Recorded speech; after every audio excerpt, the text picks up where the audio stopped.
tell them you go contra dancing, and they may not know what to think at all.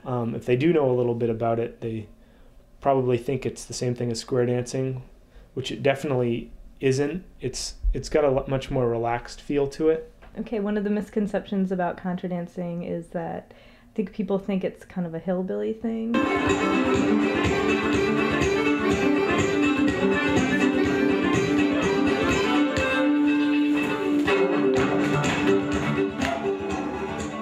When I was growing up, my dad played in a contra dance band, and he played flute and bourdon, which is I think it's a Scottish or Irish hand drum. When I was a little kid, I would actually sleep in a sleeping bag on the back of the stage while his band was performing. But then I would never dance while he had a band. Later in high school, my social life was sort of lacking, and somehow my mom got me to go to a contra dance, and I met all kinds of girls and have been going ever since. I started contra dancing after I met Evan.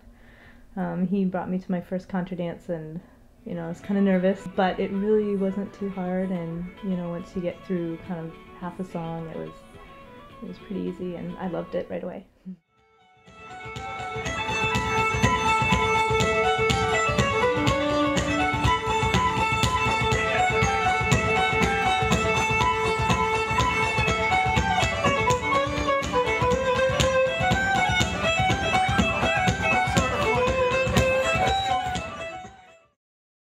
I don't think the steps in contra dancing are all that hard to learn. There's a person who teaches contra dances who's called the caller, and they tell people what steps are going to be in the dance and go through it a couple of times before the dance starts, so they can all everyone can do the dance together. So you just need to learn the basics. Before every contra dance they have a lesson, which is really good to go to if you're new.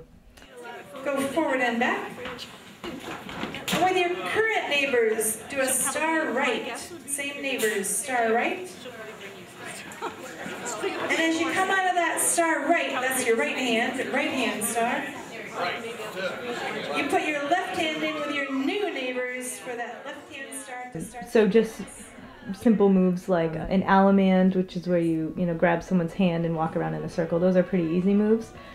But probably the most difficult move is the swing move, where you're kind of swinging around in a circle. It's like a couple's embrace and swing around. That's a little more difficult to get that mastered.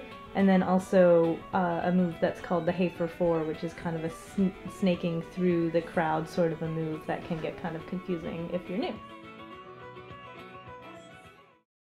I think my favorite way to contra dance is barefoot. There's a lot of different shoes that you could wear. I myself wear just ballet shoes because I like to have something on my feet, but I like the feeling of bare feet. Some people wear high heels, some people wear dance shoes, sneakers, socks. Contra dancing music has changed a lot in the past 10 or 20 years. The whole culture of contra dancing has changed a lot. There's a lot of bands now who play traditional tunes. Their style is much more contemporary than it used to be. Bands now use all kinds of electronic equipment to help them play their music, and the music has really become more than just traditional music. One thing that's exciting about contra dancing right now is there's a new dance in town at the Empire Dine and Dance right downtown Portland on Congress Street. First dance I've ever been to where it's at an actual bar. I think it gets back to what contra dancing used to be about. It's sort of a social event where people just get together and hang out and socialize.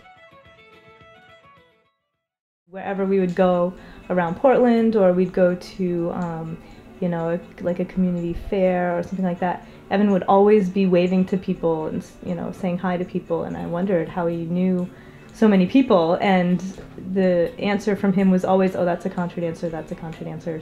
I used to try and get my friends to go contra dancing a lot, and what I'd try to explain to them is that it was a really social event where you didn't actually have to be that social, and you just had to sort of show up and be willing to dance, and you can hang out with a whole bunch of people.